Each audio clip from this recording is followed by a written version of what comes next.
আজকে বানাবো একটা কাস্টমাইজ বেন্টো কেক, আর সেইটা বানানোর সাথে সাথে বেন্টো কেক সম্পর্কে অনেকগুলো ইনফরমেশন তোমাদের সাথে শেয়ার করে নেবো।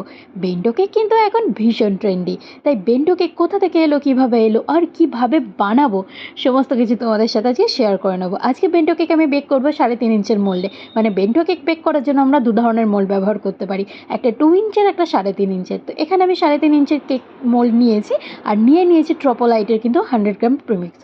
তোমরা এতদিন দেখে এসছো কিন্তু আমি ডিম দিয়ে কেক বানিয়ে থাকি, অথবা দই দিয়ে বা কনডেন্স মিল্ক দিয়ে কেক বানিয়ে থাকি। কিন্তু বেন্টো কেক বানানোর সময় কিন্তু এই জিনিসগুলো দিয়ে কেক বানাতে বেশ অসুবিধা হয়। ধরো তোমার কাছে আজকে আর কোনো অর্ডার নেই, শুধুমাত্র বেন্টো কেকেরই অর্ডার আছে একটা, তাই তখন তোমাকে কিন্তু ইউজ করতেই হবে এই প্রিমিক্স। বা তুমি যদি ডিম দিয়ে বানাতে চাও সেক্ষেত্রে কিন্তু তার চার্জ কাস্টমারকে দিতে হবে। কিন্তু একটা বেন্টো কেকের চার্জ কখনোই 150 থেকে 200 টাকার বেশি হতে পারে না। তো যেহেতু আমি 200 টাকা এমনিতেই হাফ পাউন্ড কেকের নেই, তো সেই জন্য আমি 200 টাকার প্রাইস নিতে পারবো না, আমাকে 150 টাকার মধ্যে বানাতে হবে। যেহেতু এটা কাস্টমাইজ ছিল সেই জন্য এর প্রাইসটাও একটু বেশি ছিল। সেই জন্য আমার এখানে মনে হয়েছিল কিন্তু প্রিমিক্স ইউজ করাটাই বেটার। বাট যারা ঘরের বানানো কেক খেতে পছন্দ করো একেবারে, তো তারা কিন্তু অবশ্যই বেন্টোর জায়গায় হাফ পাউন্ড কেক নাও। এইটাই হচ্ছে বেন্টো কেকের ডিসঅ্যাডভান্টেজ। আমি কিন্তু 100 গ্রাম প্রিমিক্সের সাথে 1 টেবিল স্পুন পরিমাণ কোকা পাউডার মিশিয়েছি, আর হাফ টিস্পুন পরিমাণ কিন্তু হোয়াইট অয়েল মিশিয়েছি। আমার যে মাইক্রোওভেনটা আছে, আজকে আমি মাইক্রোওভেনে বেক করবো, যেহেতু খুবই কম অ্যামাউন্টে আছে, তো সেটাকে আমি প্রিহিট হতে দিয়ে দিয়েছি। আর সমস্ত ব্যাটারটাকে রেডি করার পর আমার মোল্ডে আমি ট্রান্সফার করে নিচ্ছি। যাদের কাছে প্রচুর পরিমাণে অর্ডার থাকে তাদের কাছে কিন্তু বেন্টো কেক তোমরা ডিম দেওয়াও পেতে পারো, অথবা ডিম ছাড়াও পেতে পারো। কিন্তু যাদের কাছে সত্যিই রোজ রোজ প্রচুর অর্ডার থাকে না, তাদের কাছে কিন্তু বেন্টো কেক পাওয়ার ক্ষেত্রে তোমাদের প্রিমিক্সের উপরেই ভরসা করতে হবে, অথবা একটা হাফ পাউন্ড কেকের যে চার্জ হয় সেটা তোমাদের পে করতে হবে। আমি ভালোভাবে ট্যাপ করে নিয়েছি, ট্যাপ করে কিন্তু আমি বেক করে নিয়েছিলাম। বেক করে নেওয়ার পর আমি ঠান্ডা করে নিয়েছি, তারপর আমার বেন্টো কেক যেটা আছে সেটাকে কিন্তু আমি ভালোভাবে দুটো স্লাইস করে নিয়েছি। এক্ষেত্রে বলে রাখি, অনেকেই প্রিমিক্স পছন্দ করেন না, অনেকে আবার এগলেস কেক খেতে চান একদম বেকারি স্টাইলে। এগলেস কেক যারা বেকারি স্টাইলে খেতে চান তাদের জন্য কিন্তু প্রিমিক্স একদম পারফেক্ট। বাট একান্তই যারা একদম প্রিমিক্স এড়িয়ে চলতে চান, তারা কিন্তু অবশ্যই কিন্তু ডিম দেয়া কেক খাবেন, অথবা ঘরে বানানো কেক খাবেন। তারা সম্পূর্ণভাবে বেন্টো জিনিসটাকে এড়িয়ে চলারই চেষ্টা করবেন। আমার নিজেরও পার্টিকুলারলি বেন্টো কেক জিনিসটা খুব একটা ভালো লাগে না, কারণ এটা আমাকে বেশিরভাগ ক্ষেত্রে প্রিমিক্স দিয়েই বানাতে হয়। তো যদিও কালকে যে অর্ডার দুটো আছে সেই দুটো আমি ডিম দিয়ে বানাবো, কারণ দুটো আছে, আমার হাফ পাউন্ড কেক থেকে দুটো বেন্টো কেক হয়ে যাবে। তার ভিডিও কিন্তু আমি খুব তাড়াতাড়ি তোমাদের সাথে শেয়ার করব। আমি প্রত্যেকটা লেয়ারে কিন্তু সুগার সিরাপ দিয়ে ভালোভাবে এটাকে সোক করে নেওয়ার পর চকলেট লাগাই। প্রথম কথা, প্রিমিক্স দিয়ে কেক বানালে কিন্তু কেকের যে স্পঞ্জ আছে সেটাকে গরমকাল হোক বা শীতকাল হোক সোকিং অবশ্যই ভালোভাবে করতে হবে, না হলে কিন্তু কেকটা ভীষণ ড্রাই লাগে। যদি তোমরা ডিম দিয়ে বানাও আর কেকের স্পঞ্জ যথেষ্ট নরম হয়, তাহলে সোক করার কোনো প্রয়োজনই হয় না। আমি ক্রিমের লেয়ারটাকে ভালোভাবে লাগিয়ে দিচ্ছি, আর উপরে আবার যে আমার চকলেট গানাশ আছে সেটাকে লাগিয়ে দিচ্ছি। প্রচণ্ড গরমে বুঝতেই পারছো কেকের অবস্থাটা ঠিক কীরকম হচ্ছে। এত গরমে যখন কাউকে কাজ করতে হয়, তোমরা কিন্তু কাজের সময় হিসেবে বেছে নিতে পারো ভোরবেলা অথবা রাত্রের দিকটা, কারণ এই সময় ওয়েদার অনেকটা নরম থাকে, কাজ করতে সুবিধা হয়। কিন্তু প্রচণ্ড দুপুর গরমে কাজ করতে খুবই অসুবিধা হয়। কিন্তু আমার অর্ডার যে সময় ছিল সেই অনুযায়ী কাজ করছিলাম সুগার সিরাপ দিয়ে। আবার আমি কেকের যে স্পঞ্জ আছে সেটাকে সোক করে নিচ্ছি। আর এই বেন্টো কেকটা যেহেতু কাস্টমাইজ ছিল, এইটার প্রাইস নিয়েছিলাম কিন্তু আমি 180 মতো, সাথে চকলেট কেকও ছিল। তোমরা অবশ্যই কেকের কাস্টমাইজেশন ডিজাইন অনুযায়ী যে কোনো রকম কেকের প্রাইস ঠিক করতে পারো। কেকের প্রাইস ঠিক করার ক্ষেত্রে কিন্তু অন্যের ভিডিওতে বলা প্রাইসগুলো কিন্তু একদমই ঠিক নয়।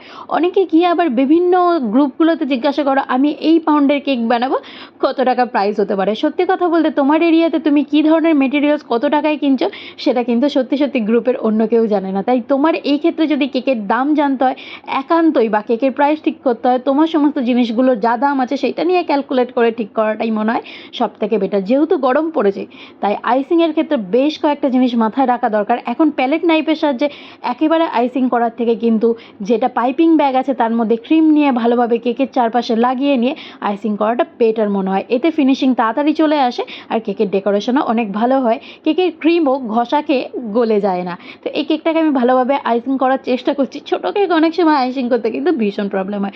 কার কার এই ধরনের সমস্যা হয় কমেন্ট করে কিন্তু অবশ্যই জানাবে। তাই বেন্টো কেক জিনিসটা কিন্তু এসছে কোরিয়া থেকে। কোরিয়ায় টিফিন বক্সের মধ্যে কেক, এইটা কিন্তু একটা সময় ভীষণ ট্রেন্ডে ছিল।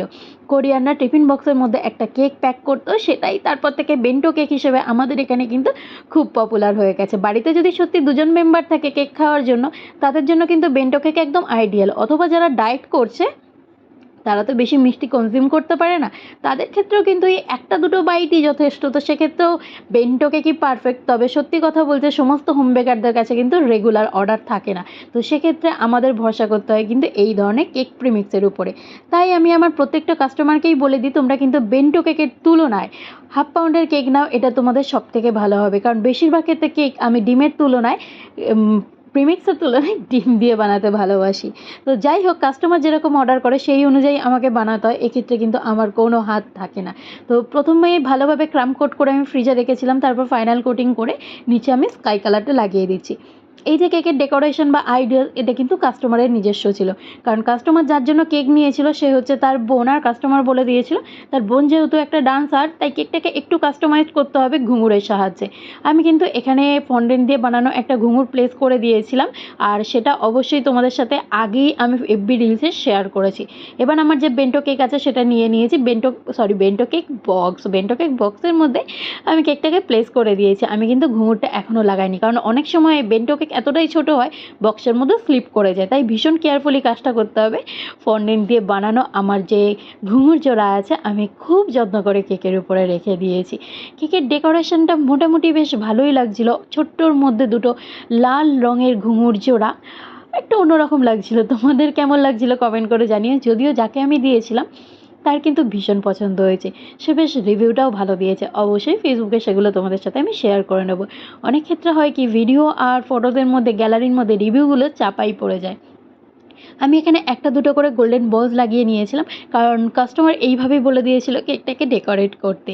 যাই হোক, তোমাদের কিন্তু আমি ফাইনাল লুকটা অবশ্যই দেখাবো, তাই এত তাড়াতাড়ি ভিডিও ছেড়ে যেও না।